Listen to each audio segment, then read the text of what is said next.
Hi everyone, I'm Angela. I work at SheJumps. I'm the marketing and partnership manager and use she, her pronouns. We're excited to launch the SheJumps River School tonight with the river development courses, and that are designed to offer a complete education series focused on fishing, river education, and stewardship. So online and in-person events curated from world-renowned guides, the SheJumps River School offers everything from technical instruction to environmental stewardship and mentorship. Whitney and Hilary have been working in as fly fishing guides collectively for the last 15 years, and I'm really excited to get started. Just a reminder that tonight is the first course in our three-part virtual series. The other two courses are on Wednesday and Thursday. So if you are able to register for both of those to get the full curriculum and get the recordings as well, we highly recommend registering and attending all three, or at least registering for them. Yes, this class is being recorded tonight, so we will be sending out the recording via email sometime tomorrow after the event to anybody who's registered. And please, and I just as a reminder, we are recording this now, and please use the Q&A function to ask questions to Hilary and Whitney, and I will let Hilary and Whitney take it from here. Awesome, thank you, Angela. So my name is Whitney Milhoan. Really excited to have been able to build and present this course with my sister, Hilary Hutcheson. Definitely wanted to thank Angela and the team, Christy, Claire, the whole team at SheJumps for the opportunity. We're super excited about this, and we love the partnership with SheJumps. So thank you guys so much for giving us the chance. And also huge shout out to everyone who registered, either watching live or watching later. This is like a really big ask, I know, at the end of a beautiful hot summer day to sit back in front of a computer screen. I know that's a lot to ask. So thank you for being here, and thank you for participating with us through this course. Hilary, I'm going to kick it back to you for a super brief just background, where we came from, how we both came to work and play in the fly fishing realm. Well, I'm cracking up because Angela said 15, and the scary truth is 50 years collectively, 5-0, not 1-5. But 5-0, Whitney and I have been working a lot of it together in the outdoor industry.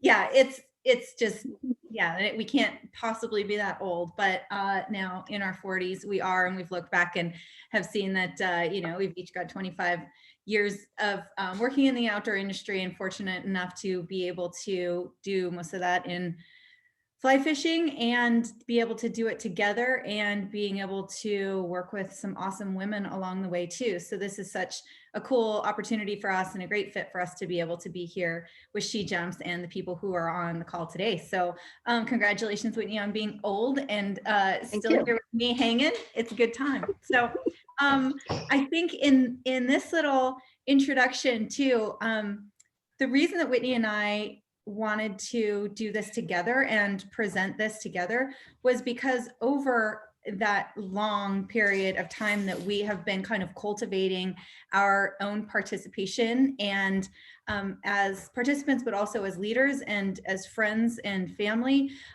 we have come to kind of a philosophy over a long time. And the philosophy might not be different from your own philosophy, but I thought it would be something that we should share as a way of kind of setting a foundation for the rest of our talk today. So for starters, Whitney and I were just raised that you don't pass go unless you first in the outdoors commit to protecting the resource. So that was kind of a starting place for us growing up in Montana. And I'll give you a little geography. We're here at the crown of the continent, which is Glacier National Park. We're at the western entrance of Glacier National Park here on the Middle Fork of the Flathead River and the North Fork of the Flathead River, where it runs together in our hometown, which is Columbia Falls, Montana. And so growing up here with our parents who are raising us in the outdoors, we were taught that you put your commitment to the outdoors first before your own fun. And if you do that first, then you can have fun. We were also raised to understand that if you commit to protecting the resource, then you can all be welcome in this space together. And so it's really important to us that everybody who commits to taking care of this place together and sharing it is welcome. And that means that we're here to be a part of that welcoming, that it's important to us that we listen and make sure that this is a safe and welcoming and fun and fulfilling place for all people, despite any race, gender, sexual orientation, finances, geography, and that's important to us. And also experience level. And experience level, ability, physical ability, any kind of disability and ability, and experience level at all levels. So that's been important to us since the very beginning. It's not something that is new. It's been cultivated over time, and that's been driven home to us.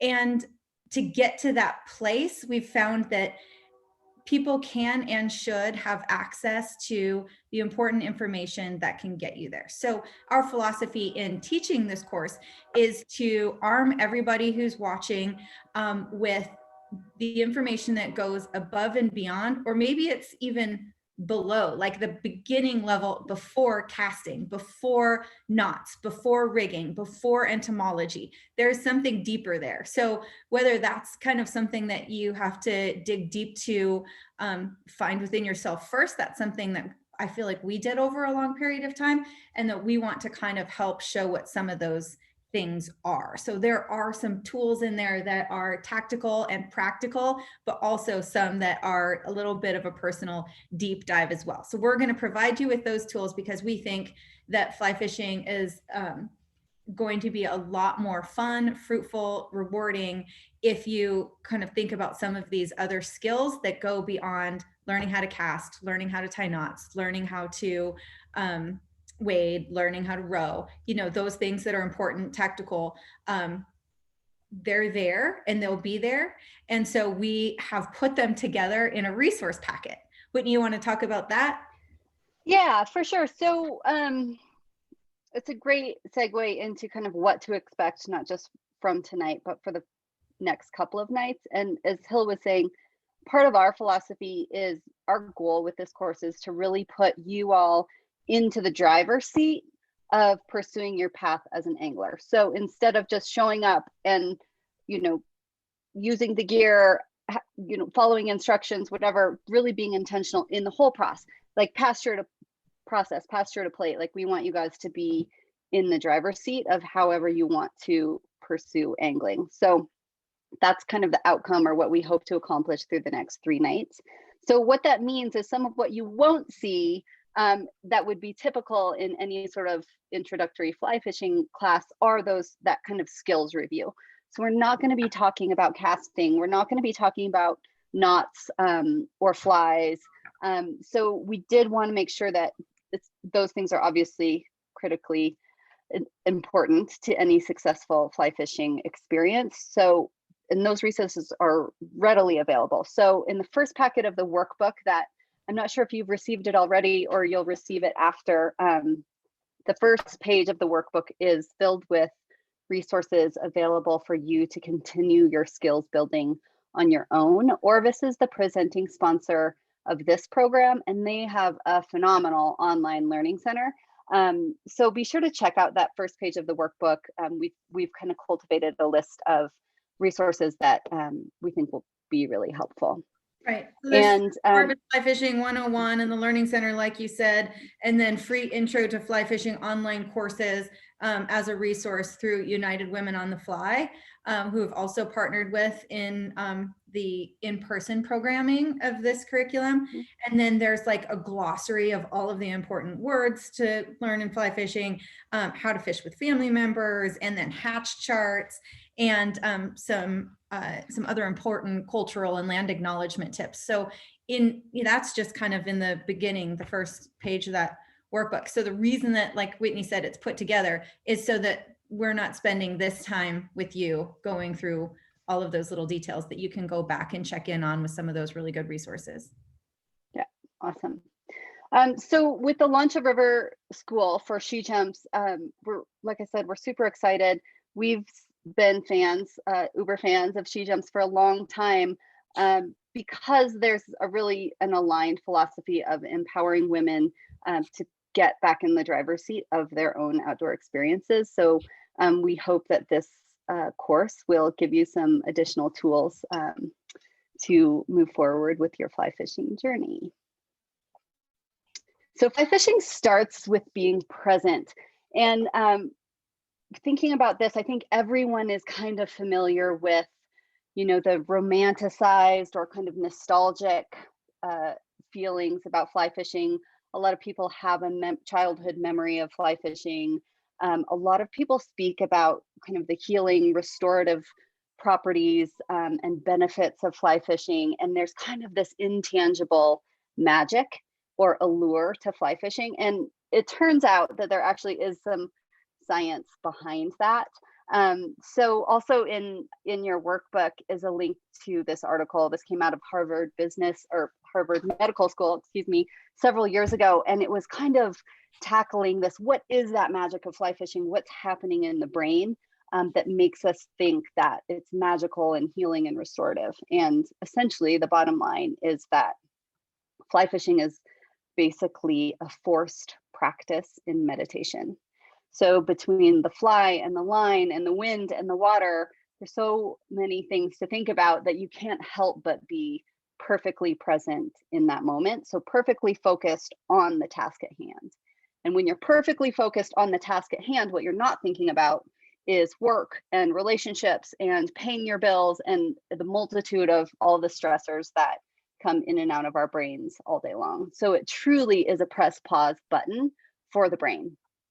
And Whitney, I'll just kind of toot your horn a little, has done some extensive work with this as the executive director for Casting for Recovery for many years, with that being a big part of your curriculum there with CFR, right? For sure. And I think, you know, one of the, beyond this kind of practice in mindfulness, one of the most amazing things about fly fishing from that therapeutic standpoint is this is really such a powerful way to have an authentic connection with the natural world that's completely accessible. You don't have to be strong, you don't have to be in shape, you don't have to train, you don't have to have all of the best bells and whistles for gear. It is really an accessible way to have a meaningful connection with the natural world, which is pretty powerful. So Hill, when we think about being present as a fly fisher, being present as an angler, what are some of the elements that go into that, or how does that apply when you think about kind of laying the foundation for your own philosophy? Mm-hmm. Right. So for starters, I know, Whitney, that you agree. We've talked a lot about the fact that when you want to go fly fishing, that your fly fishing journey kind of starts with being present, but we have a super hard time getting there if we're not prepared and if we don't have a purpose. So that's the whole root of why we're talking about purpose and planning, is because we feel like fly fishing starts with being present, but it's super hard to be present when you don't have a dial on your purpose, or if you're not prepared, if you haven't done planning. And so these are the elements that we feel like where you really need to be present, and then also where you can find your presence. So it's a couple different applications of that mindfulness that you're talking about. And this is for all anglers in your own application, but the preparation is key. So you've got to be really mindful in your preparation, because that is part of fly fishing. So you have to put as much into the prep as you would the actual cast, the set, the hook, the release, because you're not going to get to that cast, set, hook, release to a place where you want to be, where you're actually catching that big fish, unless you do these other things first. So you can't just show up and be present and just be like, I got this, without having done some of these other things. So the preparation is a place to be present as you're preparing. Just be like, this is part of fly fishing. I've got to do this because this is a huge step for it. And as you're preparing, and you're you're realizing that you're building those skills. So you're becoming more present in your fly fishing just by being prepared. And we'll go through some specifics on preparation, and we're given some tools in the workbook as well. Fitness. Now, this doesn't necessarily mean that you've got to be a physically fit person to go fly fishing. This means you have to be present about your body, understanding your body, understanding your space, understanding how you want to feel out there, whether it's maybe, I know when you were working with people casting for recovery, there's some neuropathy and some feeling that is lost in your hands or feet. That can lead to a safety issue. It can certainly lead to the feeling of fulfillment on the river. So it might be anything from how you want to spend your day and what that does to your body, how it makes your body feel and what your body is capable of doing, but being present and understanding what your body is capable out there of is really important. And that includes your eyes, your ears, all of your senses, kind of putting that all together. And of course, the body and mind are connected too. So we also want to talk about your mindfulness and your mental health. It is, how do I feel mentally when I'm outside, when I'm fishing? What do I need to do to prepare myself to be out there? Is this something that is going to help or hinder me going fly fishing in general? Is that something that I need, something that I want? Is it something that I'm pushing too far? Just getting a gauge on how you feel physically and mentally as you go toward your fly fishing journey, I think is a really important part of that overall being present once you're there and ready to send it. Your comfort level is huge, because being comfortable in the outdoors is the first thing that I like to even just teach kids who are going outside. It's just walking, on rocks, walking on grass, walking on water, feeling comfortable in the outdoors. And then now, as either young adults or adults or people who are later in age, it's just that feeling comfortable in the outdoors and understanding what it takes for you to get there to feel comfortable. The next level of that is potentially pushing your comfort zone, understanding what your comfort level is, not pushing yourself over it if you don't want to, but then being ready to push yourself over that comfort level to take the next step if you're ready, if you want to. And of course, that leads us into confidence, is being able to build the confidence to either push your comfort level or stay within your comfort level. Because, in fly fishing, there are so many different baby steps to take. It's not possible, as far as we've found, to suddenly have confidence. It just doesn't appear in fly fishing. You just don't go out there as a confident angler, because there are so many different elements to it. And just kind of going out and gaining confidence piece by piece, step by step, and maybe day by day, outing by outing, is really important. So that's another reason we've broken down the workbook, so that you can take off small bites and work through building confidence in things like your knot tying, your casting, your bug identification, and then kind of bring it back to the things that we're teaching today in terms of your purpose and planning. Do you have anything to add with those so far, Whit? No, I think that's awesome. And I think the emphasis on comfort and confidence is key. I think the challenge that we face as women in angling is kind of this double-edged thing of, one, we are trying to increase visibility, we're trying to increase representation, we're trying to empower other women, while at the same time not allowing ourselves to be compromised in terms of skill and ability, comfort level, our own goals, or even integrity. And that's it's hard to accomplish both of those things. And it can feel hard to find your place within the fly fishing community. It's not like the easiest crowd to break into sometimes. So I think coming back to presence in your own comfort level and confidence is really important. Right. I think that what I'm hearing you say in the comfort level and confidence is to not compromise yourself in an effort to help the industry see women as more visible within the industry or within the sport and the activity in your own community. It is kind of keep your program tight in terms of understanding what you're willing, how far you're willing to go, what you're willing to do, and not compromise yourself in order to kind of have women be more visible, right? Presence in the acceptance and inclusivity is very cool, because we've found that this is such an awesome, diverse space, and it can be better. So, for example, there's a ton of diversity in the river, from the way that it flows, from the way that it changes, from what's happening under there with different dynamic hydraulics and rapids and runs and riffles and overhangs and all of the flora and fauna, everything that's happening with the fish. The whole activity is extremely dynamic, from the flies that you choose, from innovating things that you tie, from where you go, for how you do it, your different styles, all of these different pieces of the actual participation is dynamic. So why wouldn't we want the participants to be just as dynamic? So we want to be sure that inclusivity in the space and acceptance in the space isn't just a good idea. It is making our overall participation stronger. It's making all of us stronger as anglers. It's making the industry, when you look at it from a commercial standpoint, far more important, and it's going to protect the resource at a deeper level. So we feel like having that presence of mind for all anglers and understanding acceptance and inclusivity of all anglers is key. It's going to make it way more fun. It's going to make it way more rewarding. It's going to protect the resource better. And it's more than just something that is nice to do. It is really impactful, we found, to us. And we're excited to share that with you guys too. Same goes for your connection with the land. For us, this is where, for me personally, this is where I probably find more rewarding, a rewarding experience when I am as present as I think I can be. Always kind of trying to find a little bit more presence and mindfulness in fly fishing. But when you consider land connectivity, you understand kind of the space that you're in.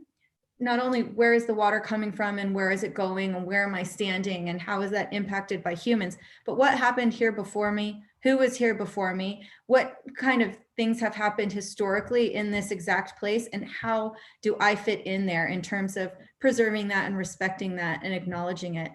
Just another point out to the workbook, SheJumps has a great land acknowledgement link within the workbook that we encourage everybody to visit.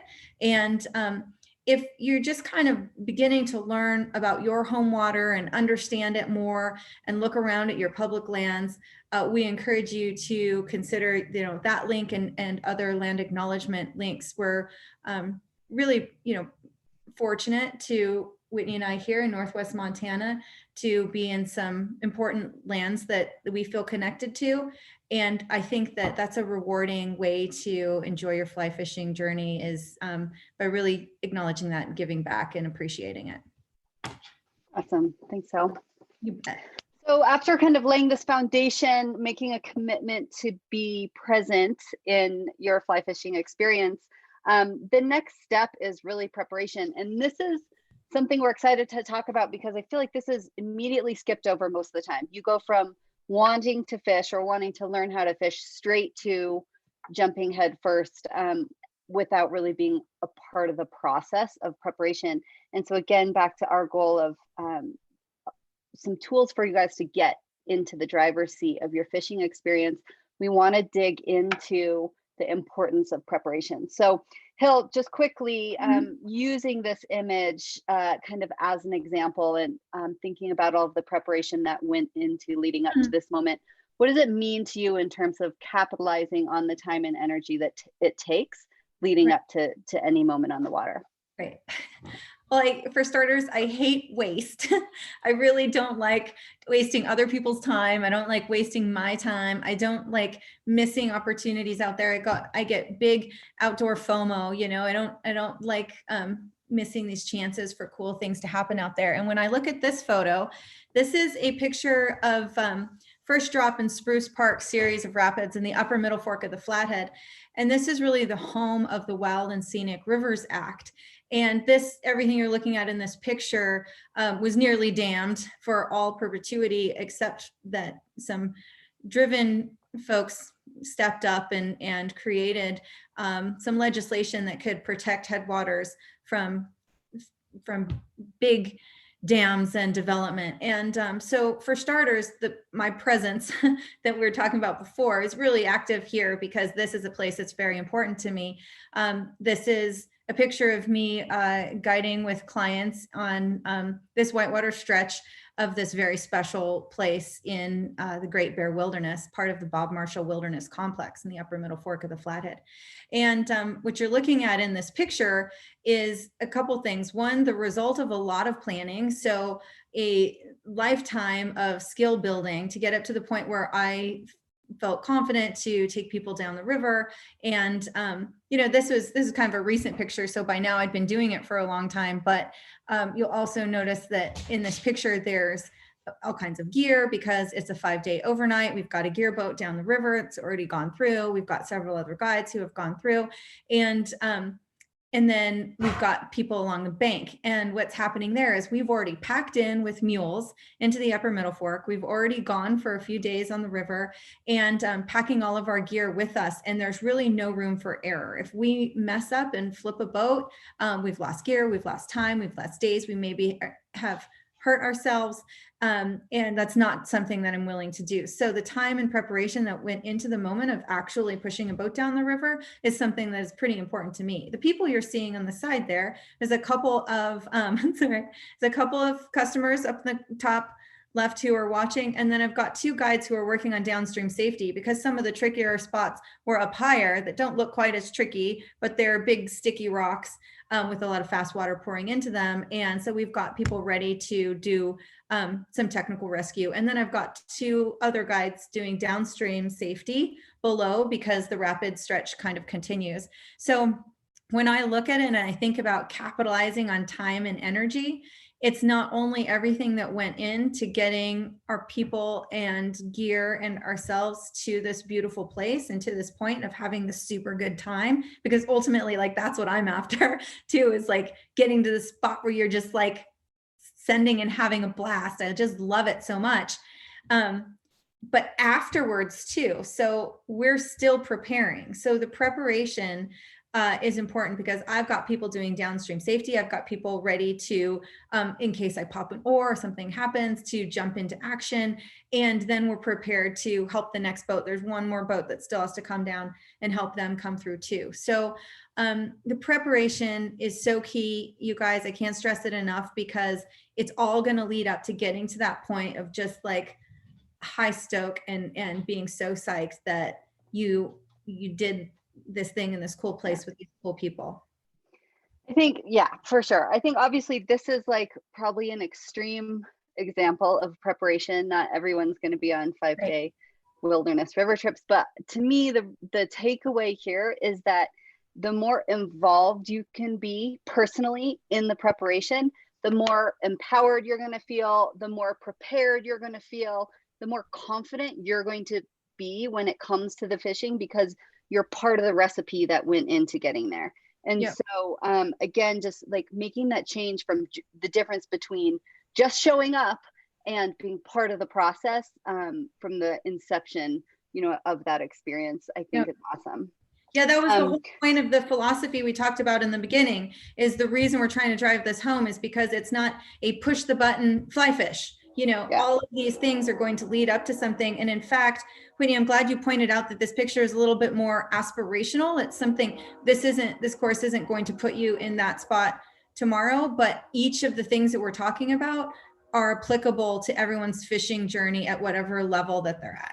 And the thing, for example, that you don't see in this picture is you don't see my clients. And the reason is because we as a team talked about our comfort level and our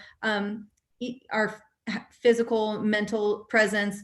We talked about how we feel out there with our bodies, how we, you know, I mean, sounds very like silly, but we actually discuss these things. And, you know, I had clients who decided that, they didn't want to run whitewater, and that's totally fine. We knew that before we got to this point, because we discussed it, because we prepared. And, you know, I've walked them around and they're taking pictures, and they got this great photo, you know, sitting on a rock. So, at every level, we're making kind of some of these judgment calls that are super important. And I know that if you've taken SheJumps courses and classes, then you've seen that happen in alpine development. And it's the same thing here, is you've got to make these important decisions in your purpose and planning in order to get to the point of satisfaction at whatever level you're at. Totally. So then moving on from kind of this commitment to being part of the preparation process, these are the things I like to talk about, because I'm a list maker and a box checker. So I want to get in a little bit about some of those tools to prepare, and talk about some of the technical tools. And again, some of this is going to seem like super elementary or super obvious, but the more you can create routines around the tools that you use to prepare, again, the more comfortable you're going to feel, and the more the broader that toolkit will get as you continue to grow as an angler. So Hill, I want to dive into some of these technical tools that you use routinely to ensure that you're prepared. Yeah. So, you know, for starters, some things may sound basic, like checking the regulations, but this is something that I never take for granted, and that never gets old for me, no matter how long I've been here on my own home water or how much I travel. I'm constantly checking the regulations. And that's because regulations essentially are largely representative of your fishing community, because the idea is that you're taking your ideas and observations to agencies who are making the rules, and you have a say as a citizen, and you can weigh in on some of these regulations.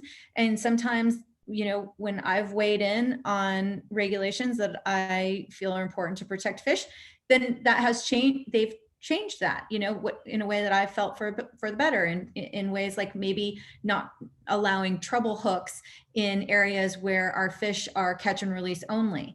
And so that's a new rule, you know, in our area. And so checking those regulations constantly is important. So we've given a link for how to check your own state regulations. And if you just become accustomed to going to look at your own fish, wildlife, and parks, or the Colorado Parks and Wildlife site, or, you know, an understanding where you go to either get your hard copy regulations or get them on your phone, or constantly be downloading them, reading them, understanding them. That's one of the things we were talking about at the beginning of this talk that will empower you to engage, to understand what's happening with your fishery. So this is, I just can't stress enough how just not understanding, oh, I can do this and I can't do that. It goes beyond that. It goes into understanding what's happening with your fish, understanding what's happening with the water, and why those regulations are in place, and that you actually can affect change, that you can weigh in on those regulations, and that you can either weigh in on a specific regulation or vote for people who you believe will help build some of those regulations as well, and who can, you know, appoint, if it's an appointed position, who's working in your fishery, then you can go and speak with them, and that they're public, they're accessible to the public. Yeah. And you can go and talk to them.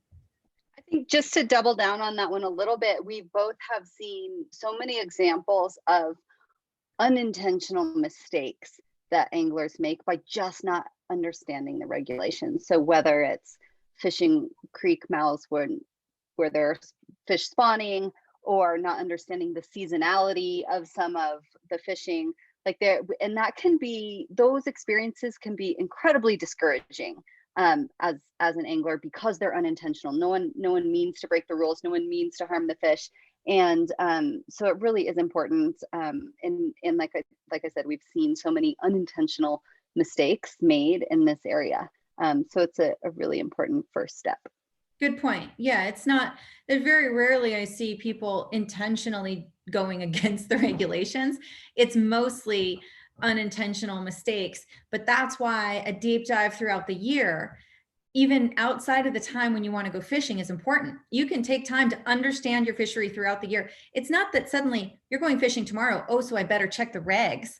I better see if it's even fishing season. I better see if it's that third weekend of May when the tributaries open. I better see, you know, what's spawning. I better, you know, that shouldn't happen the day before you're going. This should be part of your purpose and planning throughout the year, is understanding the regulations and why they exist, and what your role is in making sure that you're following them, and that you are affecting change if it's something that you feel like you need to weigh in on at an agency level.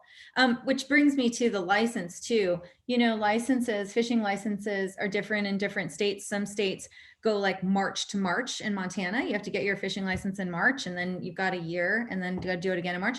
But some people don't know that. And so maybe they got it in August and they think it goes till August. So that's one example of just deep diving, understanding how different states work wherever you're fishing. It's more than just going out there and casting and doing it, making sure that your license is valid. Keeping a journal, I think, it's always a little bit of a New Year's resolution to do better at this, but it is something that seasoned anglers are very good at. And the thing that I've noticed more in the last 10 years with the journal that is super helpful is the changing of conditions that you're writing down year to year. So it's something that you can reference. So at this time last year, it looked like this. The river was this high, and we'll get into some more about stream flow, but you're writing down, essentially documenting everything from weather to stream flow to how many fish you caught to any condition of the fish to, you know, so that you can now be part of history. Essentially, that's a piece that's going to live forever, that I think will be important not only in your own fishing life to look back on, but to know how people were fishing now, what's happening right now, what's going on right now, maybe how have things changed. And it's definitely going to help you with preparation in terms of kind of, I mean, they did this back in the day just so that you had a point of reference because not enough information was out there. Now it's like quick at our fingertips. We can just kind of go and look and see how's a river fishing. But keeping a record of that is going to be the most authentic to you. And then you can also cherry pick other information from other sources. And you can also even include it in that journal. I put calendar down because I use a Google Calendar to write down different weather and stream flow conditions and, you know, where I was fishing and when and why and things like that, just because it does live on my phone and we're in this digital age. So I reference that Google Calendar a lot, moreover than the hard copy journal. I try to keep the hard copy journal, honestly, but like I don't keep up with it as much as some other people do well with it. But I do keep those notes in a Google Calendar, and that's kind of the thing that works for me. How about you with a journal or calendar? Yeah, I kind of go back and forth between the two as well, but I agree that having a fishing journal is meaningful, and it not only helps with future trips, but also keeps all of those experiences alive and real. And that is actually a super special way to experience fly fishing, to be able to look back and have those memories and kind of relive some of those experiences. So I agree. I'm not as loyal as I should be either, but I agree it's a great tool to have. Yeah. And when I'm good at it, I love it because it does help you replay it. I think we rely so much on photos, like, oh, let me check Instagram to see where I fished or who I was with. But when you write it down and you're able to kind of document who you were with, I remember, you know, my favorite times fishing with my nephew Gunnison, your son, and I, you know, those are the times when I've written it down, and I'll have that forever. So that's a cool thing, not only for just advancing your fly fishing, which is what we're talking about, but making it more meaningful, being more present, and also being able to pass on your purpose to somebody, I think is huge, and to kind of be accountable for your purpose as well. Personal checklist is the next thing that we've got on there. And what personal checklist is all the things that you need to take care of before you can get to that place of feeling present in your fly fishing day or your trip. And that might be, if you're headed out on a trip, it might be making a personal checklist to change your oil, to take out cash, to make sure that, you know, you've got somebody feeding your dog, or if you've brought your dog, that you need to bring dog food and water, that you've, you know, got anybody accounted for who's coming with, that you've made all of your communications that you need to make in order to go, that you are dialed with safety equipment for the trip there if you're going out of town, whether it's having extra food and water, to maps and orientation, to just being prepared from the time that you either get in the car or walk down the road. If it's just a close trip, making a little personal checklist. And I get scattered, so I have to do it the night before. I do this every single day. It doesn't matter if I'm fun fishing, you know, it's just beers like out bobber dogging on a lake, or if I'm guiding a client who I've had for years and years and years. I always do it the night before. And sometimes it's things like take out the trash. So, you know, just I'm ready. Just being ready and then being able to be present and focus on fishing is huge for me. How about you with your personal checklist? Yeah, for sure. I mean, I think that, again, it sounds like so basic, but I think that the whole point is like setting yourself up for the best possible experience. And like you said, without a doubt, without the checklist, you forget the cooler, you know, don't ask the neighbor to feed the dog, whatever it is, there's always something. And there's nothing worse than, you know, trying to go fishing or being fishing and having it be less than what you anticipated or what you hoped for. And so in turn, I'm a list maker by nature, but for me, it really is like taking control of setting yourself up for success. And it's obviously a really simple tool, but one I use all the time. And I want to make a point too, that this is not to say that you're taking any of the mystery out of fly fishing, because if you take care of these things that you can control, when you get out there, there's all kinds of rad magic that happens. I mean, you're going to catch species that maybe you didn't even expect to catch. You might see people out there that you haven't seen in years. You're going to see some wildlife that you didn't expect to see. You might run into some level of danger that you didn't expect. You might run into some sort of weather you didn't expect. So there's plenty that happens out there that is outside of your control. And so what we're talking about is putting yourself in the best place for the next moment. And this is kind of what we've learned over time, and certainly learned the hard way. These are the things that are going to help you have a better day for sure. And that packing list from the pros, I just got off of the Black Canyon of the Gunnison in Colorado. And this is the Gunnison River Rats packing list. And I use it. In fact, I printed it off for like other trips just to kind of have it to think through. And I've added my own things and I've crossed things off that I don't care about, but packing lists, you know, are key. And I think that the more you get used to using packing lists for bigger trips, it's not just the literal thing of like, oh, I have shoes for hiking and camping.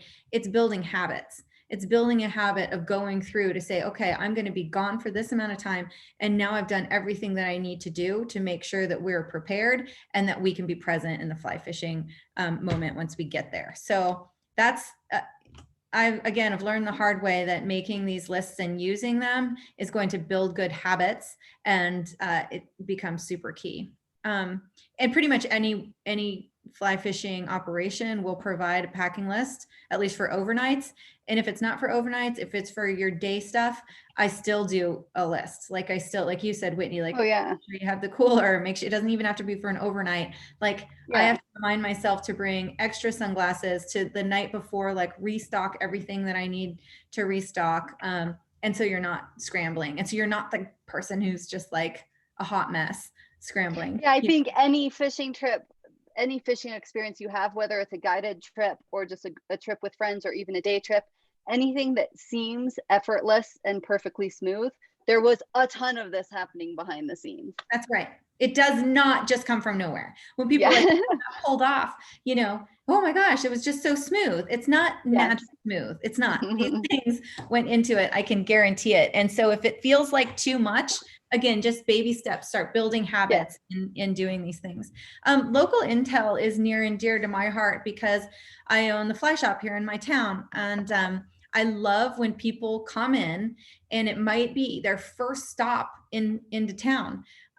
Instead of just going straight to the river, getting your rod out and like wasting time, I think it's a good idea to show up at your local fly shop and kind of start to get your wiggles out. So start to ask questions, just kind of start to talk about river levels and talk about how the fishing is and how busy it is out there and what are the put-ins and takeouts like and how's the parking lot, and recheck your regs, and, you know, just kind of get a feel for the fishery. And you know who's going to give you a feel for the fishery are the people in that shop.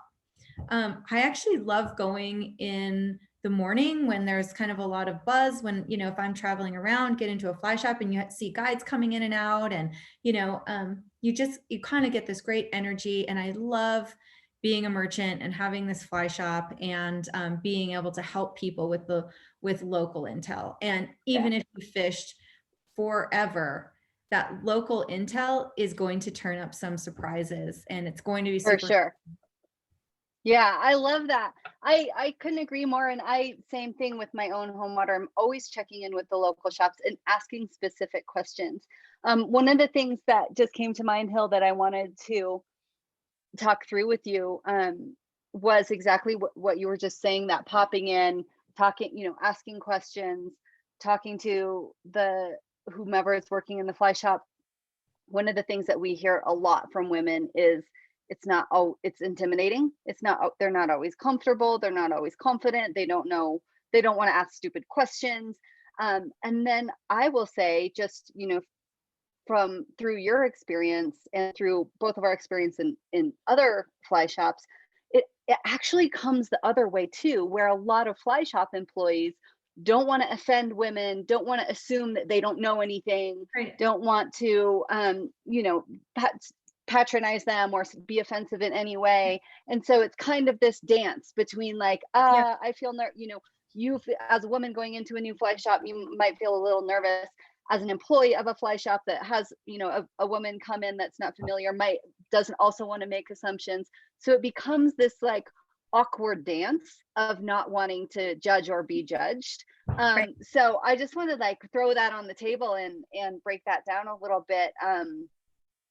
Because it's so common. I mean, still, even, you know, women who are incredibly accomplished, skilled, knowledgeable anglers still often find themselves in this like awkward dance of like how to be comfortable in a fly shop. So do you want to just break that down a little bit? Yeah, I think from what I found, I certainly observed that, and I felt that too as an angler going into other shops. But I think that the vulnerability from both sides is key. We're sitting here trying to teach confidence and comfort, but coming into a fly shop, I think opening up and being vulnerable can actually help you build that confidence, because you're going to be open to getting more information that you'll be able to apply and take out there.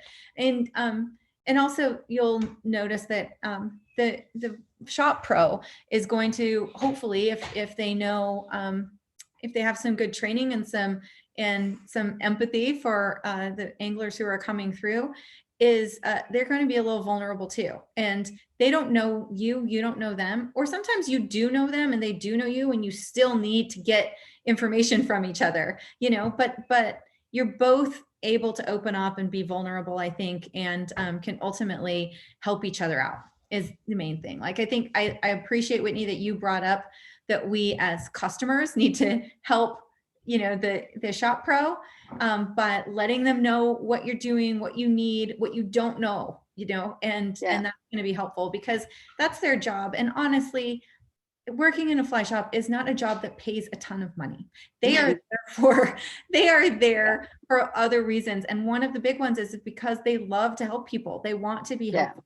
That's not going to be the case every single shop you go to, but certainly, you know, there are some extremely excellent people in some excellent shops who are there for the right reasons, and they're there to help you, and they're there to also share information. Sometimes I've heard in the past people like, oh, you probably hate hearing about everybody else's fishing experience when they come in. I don't. I love it. You know, because I'm guiding, I'm not in the shop as much as I would like to be. When my season's over and I'm in there in the wintertime, that's my jam. Is I get to hear about everybody's adventures, and I love it. So the sharing is key. But in terms of your tools to prepare, God, that there's nothing more valuable in my opinion than getting in and getting some of that local intel. It doesn't have to be in a shop either. There are local fishing clubs and groups and organizations, your local Trout Unlimited club. You know, you've got people who are experts. It doesn't have to be a fly shop. I just said that because I got one here, but we also have tons of other accessible resources, and the local intel, like I had mentioned before, can also come from agencies. You can call your state fish and wildlife agency, get accurate information, and they will give it to you. It's definitely also public in terms of their press releases and news online. You can get it from the Forest Service, from the Park Service, from BLM, from your very local community agencies. So I think getting that local intel is key. And then the last piece in this tools to prepare is streamflow charts. There's a picture of a streamflow chart here on the Flathead River. And this is part of what we were talking about before in terms of getting information that doesn't just help you go and fish, but it lets you engage at a deeper level within fly fishing. So people know about streamflow. You should know about streamflow.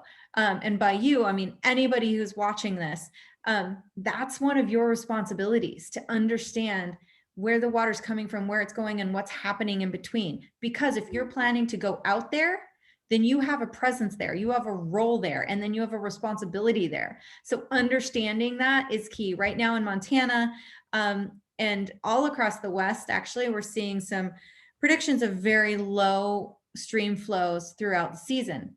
Your role and responsibility begins now in understanding that, because that means there are certain times of the day that you shouldn't be on the water, you shouldn't be fishing. If the water is getting up toward 70 degrees for 3 days in a row, the state actually in Montana will shut it down. It's called hoot owl conditions. I don't know in our list how many people here are from Montana, but you've certainly experienced hoot owl regulations in Montana for many years. And that's just not being on the water and fishing past 2 p.m. when it gets to be 70 degrees for 3 days in a row. So now what we're seeing with low stream flows all across the state and all across the West is self-regulated hoot owl conditions. So you might hoot owl regulate yourself at 68 degrees or 67 degrees, which means not only just looking at the water levels, but also bringing a thermometer and checking water temperatures. That's just one application of the streamflow charts. Another is thinking about when the river is going to be blown out. If you see a big spike, kind of like you see here in this chart from May, understanding your safety level and your success in fishing in those different times of year. Or it could be day to day. Sometimes if you're in a tailwater and there's a release, it could be hour to hour, but it's understanding streamflow so that you're not just the angler who's like, okay, I learned to cast, I'm going out. Or just asking somebody, is it fishing now? You need to get deep and understand what's going on with the water, what's going on with hydrology. And it's not just a nerding out. It's, in my opinion, key, and it will help you. And it will help you as a wade fisherman. It will help you as a boatman. And it'll certainly help you as your own personal resource manager. For sure. Yeah, I think that, I think that looking at that chart, and if stream flow charts aren't something you're familiar with already, that might seem daunting and super technical, but think of it as this like double opportunity to, one, understand fish behavior better, which will improve your success, and two, become a better steward. And I think if nothing else, the goal would be to commit to incorporating streamflow as one of the considerations you're making. So whether that maybe you're not going to look at the charts or try to understand the technicality of the streamflow yourself, but you want to consider it when you're checking in with that local shop, so you understand what's happening in that water and how it's impacting the fish and how it'll impact your experience. So it's just another element to be aware of. Yeah. And at our shop, we publish the stream flows daily, and we publish them for different rivers. So we look at different rivers in the region and we publish the stream flows and the temperature. And some of it has to do with helping with your success in fishing.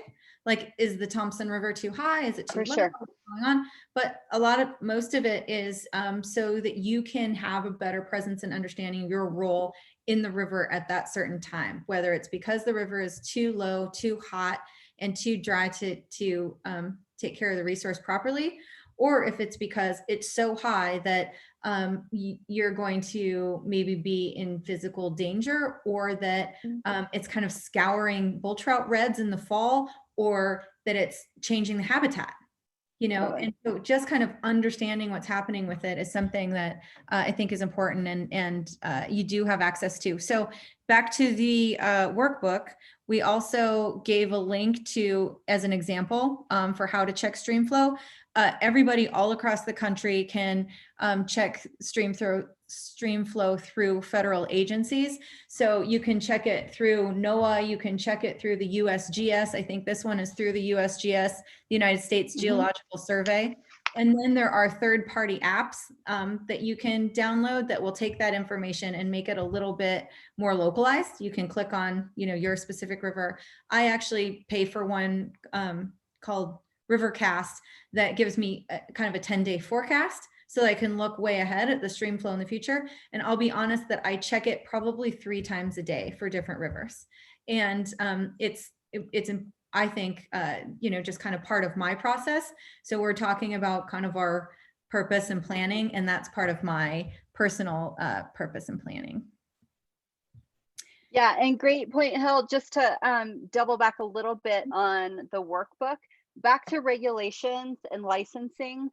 We linked tools in the workbook so you will understand directly to, you can search by state so you can find your local regulations, you can find your local licensing requirements, link to USGS like Hilary said, and then also fishing reports by state.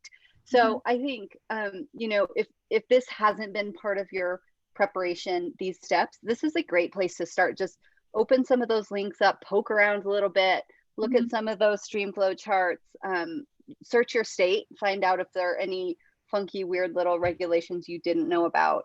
So be sure to check back to that. Right. And Lauren was asking, how do we get the workbook?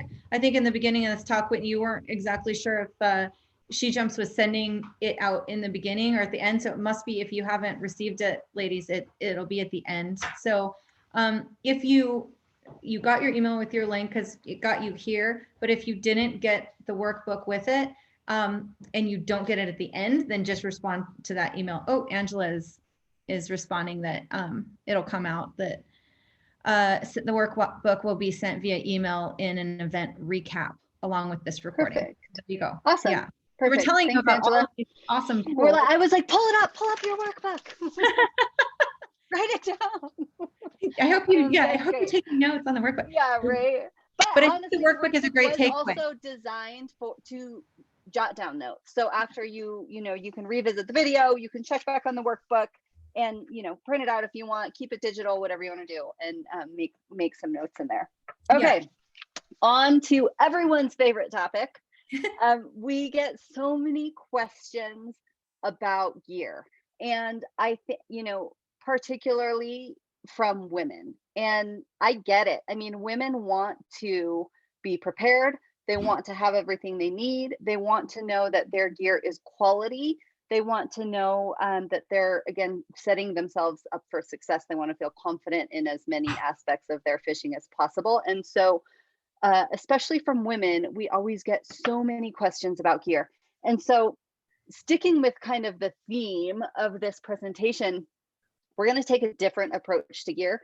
Rather than give you specific recommendations on brands or rigs, we are going to approach it again from more of a preparation aspect. So in thinking about your gear, we want to get you from the difference between what should I use to being able to analyze your situation and say, okay, here's the gear that I'm going to need for this adventure, whether it's a day trip with kids at the pond or a multi-day river trip in the wilderness, like Hill in that bottom picture there. So Hilary, I want to talk about, again, like with the goal being like putting people back in the driver's seat of considering what gear they need or could need.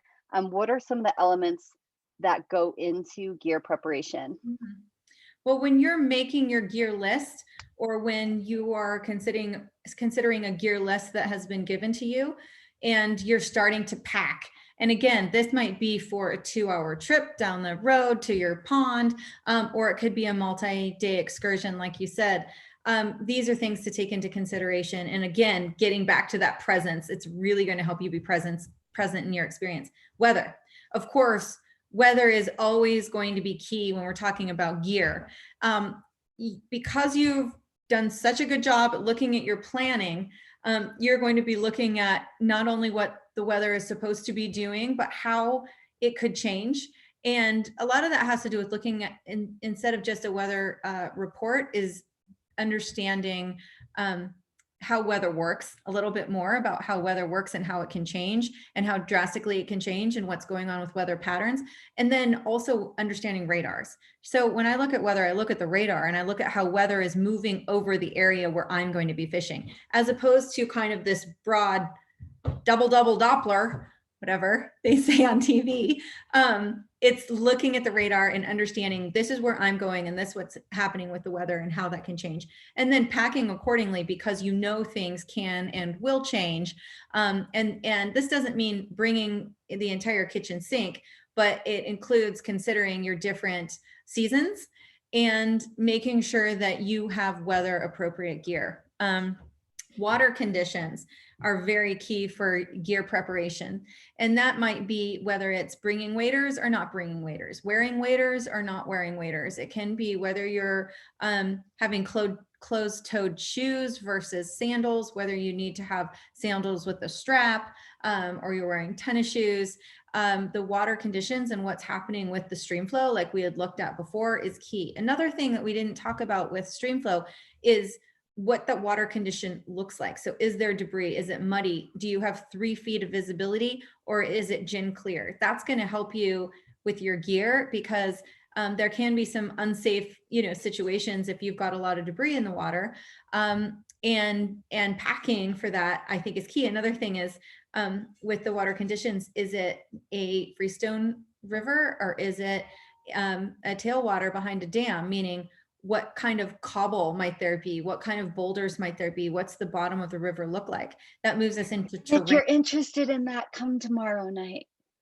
Yeah, good point. This isn't a one and done. We will definitely break down some of this stuff in tomorrow's talk for sure. Definitely come tomorrow, because that water management and terrain and everything is key. So in gear preparation, what kind of terrain you're going to be fishing on is really important. And then also what kind of terrain you're going to find in the approach.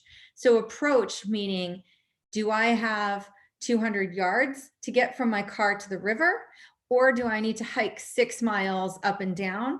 Or is it a 20-mile hike down Scree? Or is it, I'm not going on that trip, by the way, with any of you. Or is it just like a 20-minute quick, excursion down the road? So thinking about your approach is going to help you with packing. I definitely don't like to have cold, wet feet at camp. And so whenever I'm approaching a river that has access that might be a couple little creek crossings or stream crossings or things like that, I'm always, for example, bringing an extra pair of shoes, and I don't care how many times I need to change from my wet wading into my dry shoes, hiking shoes or camp shoes. I'll do it, and I'll make sure that that's something that's very important to me. That's finding my own place, my own presence, what I care about. I've seen other people not worry about their feet the entire time, but I've broken enough toes on the river that I definitely care about my feet. So thinking about your approach, and also the approach might be a bushwhack, or it might be a really nice trail. But when you're planning to bring your gear, you need to think about that. I noticed on the Black Canyon of the Gunnison, a guy was hiking down to the river, and he was wearing full waders, and it was so hot. And I was like, oh my gosh, why is he wearing full waders? I was like, what an idiot. And the guy was like, no, it's because of the poison ivy and the snakes. He's wearing that as protection because he planned ahead. And I was like, oh my gosh, I'm so embarrassed. Here I was ready to rip him, but he's trying to make sure he doesn't get poison ivy. And that's why he's wearing waders, coming down kind of through that zone. So, and I guess that's what they do there, because they know, because they checked ahead. Had I been hiking down on my own without looking into it and without planning, I'd be in a world of hurt because I'd be covered in poison ivy. So that's an example of approach. The ecological concern is something that we discuss a lot with gear preparation, largely because now we're dealing across the country with a lot of invasive aquatics. And with your gear, you need to think about what gear you're bringing that potentially could transport those invasives. So I'm just going to stop you for a minute just to break down invasive aquatics and what you mean by that. Yeah, great. So here in Montana, we're in Northwest Montana in the Glacier National Park area. This is one of the only relatively intact ecosystems. So we don't have any non-native flora and fauna. We haven't brought any in, and we haven't lost any in a relative sense. Elsewhere across the country, there are zebra mussels, for example, which is this ridiculously small and harmless looking little snail that can multiply at a tremendous rate and can essentially break down the ecosystem and the fishery and cause a collapse. And we've seen it all across the country, and it can travel on boats, it can travel on humans, it can travel on wading boots. And so trying to keep your boats and your gear clean and dry, and make sure that you're stopping at check stations across the country as you're driving through is something that, you know, people are becoming more and more aware of and hopefully paying attention to. But that goes under your gear prep. So under gear prep, you should be considering stopping at a check station. So that's kind of part of your gear, your boat, your stand-up paddleboard, your pontoon, whatever watercraft you may be using, that's your gear. And you need to plan ahead to make sure that you're stopping at a check station so that they can check you off to make sure that you're clean and dry and inspected before you go to a new waterway. For your own personal gear, you know, there are a lot of areas that disallow certain wading boots. So felt bottom boots have been known to harbor a lot of aquatic invasives. And it's not the case everywhere, but you should check. It's part of the regulations. There are a lot of national parks that don't allow you to have felt bottom boots. Always check. You can check at the fly shop. They will know. But the zebra mussel issue is just one example of, you know, I mean, there are a lot of noxious weeds that can be transported in your gear. So cleaning out your gear, making sure that you're not transporting noxious weeds. You know, I know people have even opened their suitcases and have transported bugs and snakes, and you know, some people that don't belong in that ecosystem. Yeah, I think just general awareness of that is awesome. So for example, if you stop by a fly shop that has a boot rinse outside the fly shop, that's a telltale sign that there's some sort of invasive species in that area. So just again, being, as you know, more aware, just giving you more tools to question those things, like, are there invasives there? Is that something I need to be concerned about? If there's a boot wash, probably there are, and you should rinse your boots. So again, just being as aware as possible to the environment and how your gear fits into that. Yeah, awesome. And thanks to Caitlin for the comment about zebra mussels. I think this is one of those things, those empowering things that we have been kind of driving home the whole time, is the more you know about what's happening out there, the more that these things won't necessarily surprise you, but it's part of your engagement. You can become a better angler because you're more dialed and you're more engaged. So Caitlin, like, that's super helpful to people in understanding kind of what they are, as opposed to, that was a sharp shell or something, you know. It's sorry, I didn't mean to do that. No, that's okay. I think that that's super cool and super helpful. So thank you. And yeah, in Michigan, as Caitlin is mentioning, there are lakes that have collapsed. Their fisheries have collapsed, and it can take, you know, it can take decades to kind of get some of those back. So again, one of those things, just to check with your gear. And other ecological concerns, it might be the way that you are using your gear. So for example, in this picture that you see at the bottom there, that's my kitchen. It's my camp kitchen in the upper middle fork of the Flathead.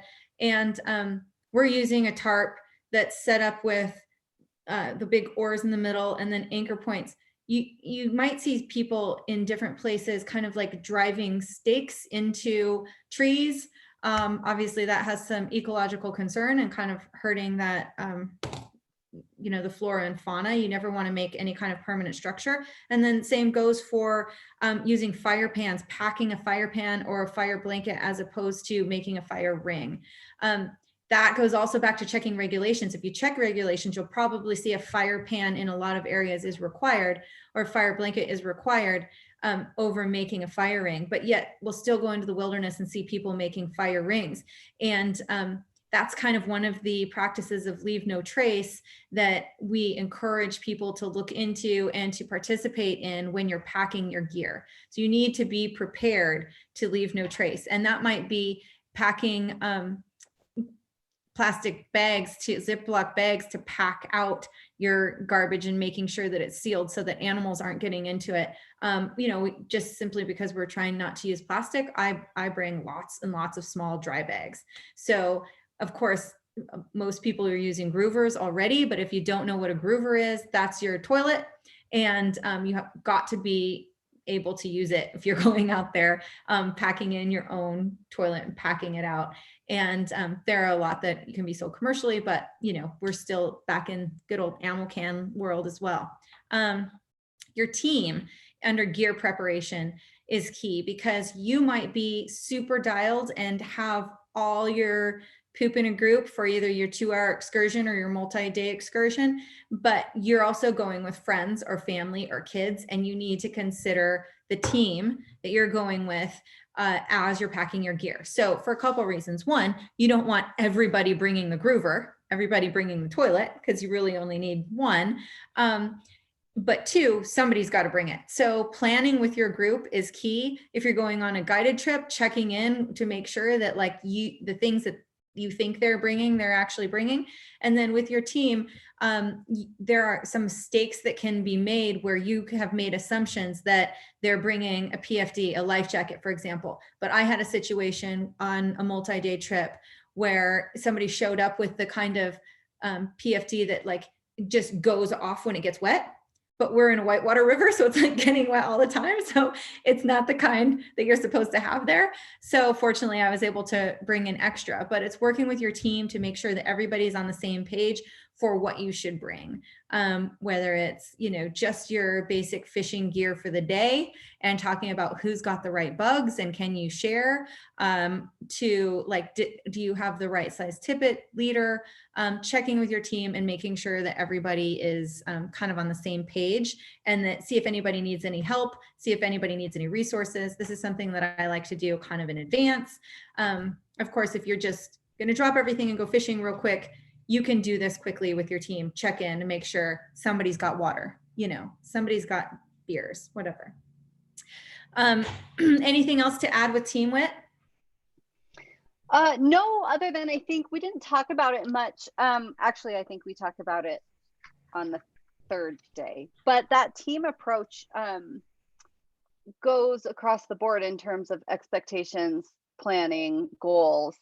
Just make sure that that's something that you're addressing. You might have different expectations or different goals from a fishing trip than your friends have or than the rest of the group has. And so it's always that communication is key.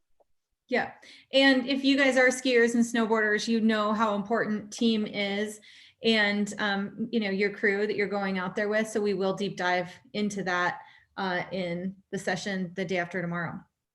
Bake, borrow, and steal. So if you are, you know, kind of collecting all of your gear for your own river, you shouldn't feel like you need to go out and buy a whole bunch of stuff for a trip to another river. That's an opportunity for you to kind of reach out to some of the resources that are available to you, either through kind of this class or talking to your local fly shop or United Women on the Fly, any of the local groups, you know, your friends at SheJumps, and see kind of what gear you don't have that you're going to need there, and what is safe for you to use, what is safe for you to borrow from somebody else, what can you rent from the fly shop, what can you get from a local guide can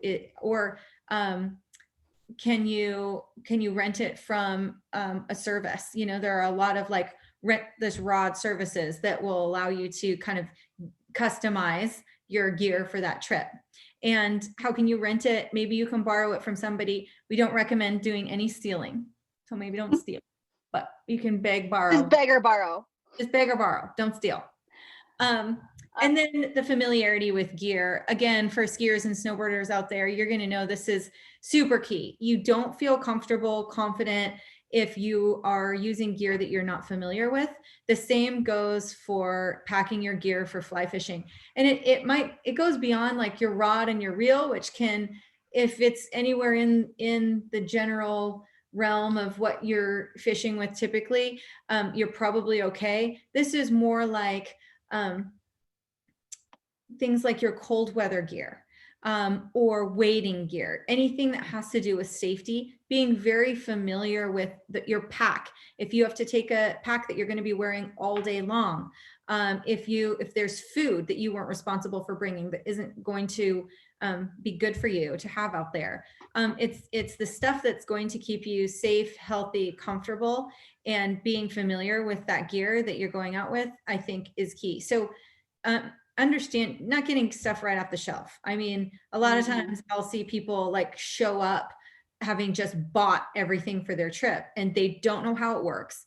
They don't, the pack it's a sling pack and it goes on the opposite way. They don't know where the net goes, they don't know where all the pockets end up and where the things go. Spend time with your gear and get familiar with it. Even if it's just, for your local waters, getting that sling pack or your vest or whatever packed ahead of time. For me, anytime I change things around, I do it 12 different times. Like I have to get it to the point that I like it. And I think spending time getting familiar with your gear, getting comfortable putting on and taking off your waders, getting comfortable walking on rocks with whatever shoes you've chosen takes a little time, and it's worth doing. It's worth getting it just the way you like it. Yeah, I think that does extend to your technical gear as well. So rigging your own rod, understanding how the drag on your reel works. Like the more familiar you are with your own gear, the more independent you'll be as an angler, the more confident you'll be when fishing. So, and none of this is rocket science. All of it's on YouTube. If you bought a pack and you don't know how it fits, check it out. If you bought a reel and you don't understand how the drag works, if you don't understand how the line is spooled, like take the time to get to know those things, because those are the little things that will allow you to become more independent and more confident.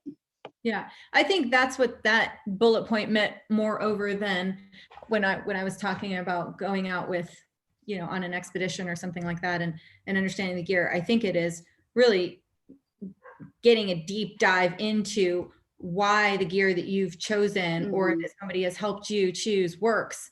And that's going to advance your fly fishing. So understanding fast action, understanding slow action, understanding weight forward floating line. I don't know why that keeps happening. I'm sorry. I should not be allowed to be in control of anything. Sorry. I'm like, okay, now it's time for Q&A. That's like giving me that's like my subtle way of like wrap it up. Yeah, they're playing the music. No, I totally agree with you. And those are all the little things that are actually really empowering. Yeah. And again, getting back to that engaging, like if you understand the action of your rod, if you understand that you fish better with a slow action rod, or you understand why you want to have an intermediate line over a floating line in a certain situation, or if you understand what some of this stuff is made of.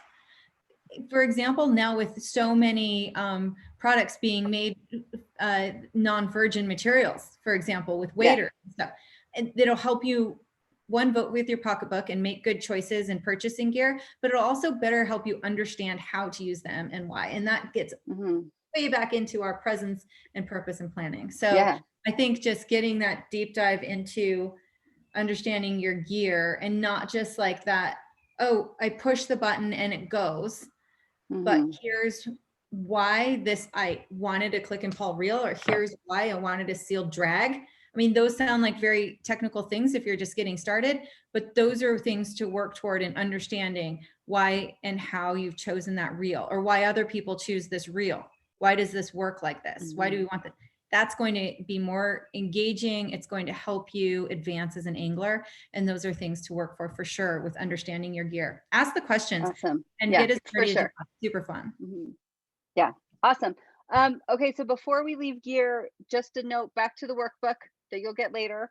There are links to resources about equipment, all sorts of gear and equipment, articles, videos, links to resources about invasive species, a link for Leave No Trace. So you'll be able to follow up on all of these things that we've talked about. And then just for fun, I'm curious, give us some examples, highs and lows. So as a guide, thinking about the client perspective, what are some of the most common do's and don'ts when it comes to gear and equipment?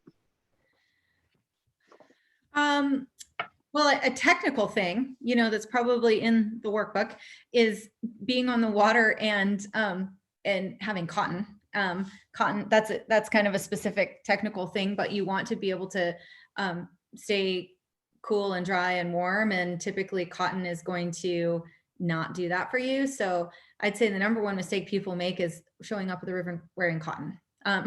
That's kind of the number one mistake. And then the second one is that assuming every river is the same. And so not doing that local intel and checking in with what works best in a certain space, I think is probably the second. And this is because I have a lot of people who aren't from here, of course. But if you're traveling to another river, I'd say do that local intel and check first. And that's my biggest tip, because people kind of assume that what works on the Delaware is going to work here. So it's not always the case. So I'd say for gear preparation, make the call, check, look and ask the locals. And and also just remaining humble in that. I mean, that's just like fly fishing's biggest lesson to us all, is you don't know anything about anything. Like there's always so many elements to consider, whether it's a new fishery or not. And that's, the beauty of fly fishing. It definitely keeps us humble and keeps us hungry to want to learn all those things. And I will also say, even though I'm a retailer, a huge mistake is going out and buying all of this shit at once. Like, don't go out and spend a ton of money. Just don't. Locally in your fishery, if you're planning on just kind of starting slow and fishing a local river or a pond or a lake or whatever, you do not need to go out and spend a ton of money. Just you can go into the fly shop and start to look at what baby steps and baby chunks you're able to bite off along the way and how you can upgrade, because there always is a good, better, best. And I do recommend getting rods and reels with warranties, because they will break. So the warranty is key in terms of spending the money, but beyond that, just kind of pace yourself and ask around and work with your team and your friends there for sure. Awesome. Guess what? It's time for me to do. Go to Q&A. I don't know why I couldn't help it. My finger was itchy. I'm sorry. So I can't tell if there are questions already in the Q&A. I'll read one to you. Great.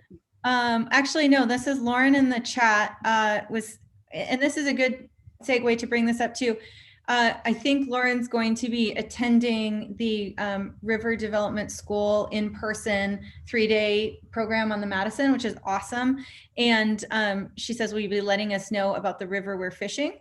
And that's the Madison. And Whitney and Heather are going to be teaching that, and talking about approach and terrain is definitely going to be a big part of it there in person. But when we talk about terrain tomorrow and kind of waterway management, we'll be talking about what it means to be walking on different surfaces like a tailwater, like the Madison, or Freestone, like the Flathead, and how you can be safe and effective and feel good out there doing it for sure. Yeah. Which so I was saying it was a segue is because we should talk about, if people have just tuned in to just this online school, is a reminder that we are doing these also in person and fishing and getting guided. So the River Development School is happening in in August, and then River Finishing School, which is more advanced version of that, still has space open. The River Development School is full now, but River Finishing School still has space open, and that is in October on the Big Hole. Yes, awesome. And Lauren, great question. And yes, the whole goal with RDS camp on the Madison and then River Finishing School on the Big Hole is kind of that next step. And part of that includes your own preparation and planning, familiarity with your gear. And so definitely you'll be getting some of that information ahead of time for sure, but also that'll be part of the experience on the Madison as well. Awesome. Whitney, there's a question from Phoebe, and she says, can you talk a little about fishing with a dog? I used to live in Oregon where salmon poisoning was a concern. Is that the case for all salmonids, i.e. trout in Northwest Montana where I live now? Thanks. And I will say that it is a concern fishery to fishery, but it is specific fishery to fishery. So that's where you want to read the regs and check in. So for example, in Little Cottonwood Canyon in Utah, you know, you can't have your dog out running around and their headwaters and, you know, streams and everything that your dogs aren't supposed to be running around in. In Northwest Montana, not a rule.